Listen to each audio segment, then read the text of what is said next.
शिक्षण, आरोग्य, रोजगार या मूलभूत विषयांबद्दल महाराष्ट्र नवनिर्माण सेना नवी मुंबईच्या वतीने काढण्यात आलेल्या परिवर्तन यात्रेच्या तिसऱ्या दिवशीही सानपाड्यातील नागरिकांनी उत्स्फूर्त प्रतिसाद दिला।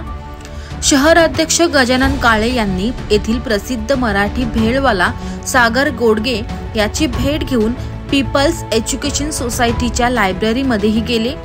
तसेच येथील काही नागरिकांनी त्यांचे प्रश्न मला सांगितले, त्याबद्दल आम्ही आयुक्तांची भेट घेऊन सदर प्रश्न मार्गी काढू असे देखील गजानन काळे यांनी सांगितले।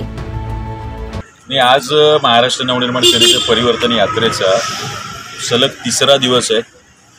पहिल्या दिवशी यात्रा वाशीमध्ये होती, दुसरा दिवस तुर्भा होता आणि आज संपूर्ण दिवस सानपाड्यामध्ये आम्ही फिरतोय।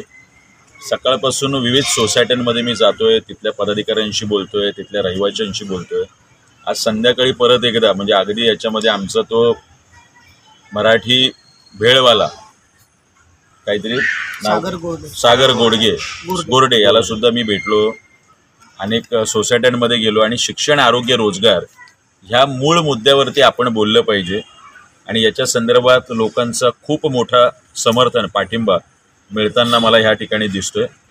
आजही अनेकांच्या भेटी राहिलेल्या आहेत। परत एकदा ज्यावेळी परिवर्तन यात्रेचा दुसरा टप्पा असेल त्यावेळी आम्ही हे करणार आहोत। मी 7 डेज शाळेचा एक अतिक्रमणाचा विषय सुद्धा तिथल्या मला 4-5 सोसायटीच्या मंडळांनी सांगितलेला आहे। लवकरच मी आयुक्तांची भेट घेऊन तो विषय सुद्धा त्यांच्या कानावर घालणार आहे। आमचं पीपल्स एज्युकेशन सोसायटीचं समता भवन त्याची एक उत्तम आणि सुंदर लायब्ररी मला पाहता आली। अभ्यासिका, अगदी मोफत अभ्यासिका त्यांनी शेकडो मुलांसाठी सुरू केलेली आहे।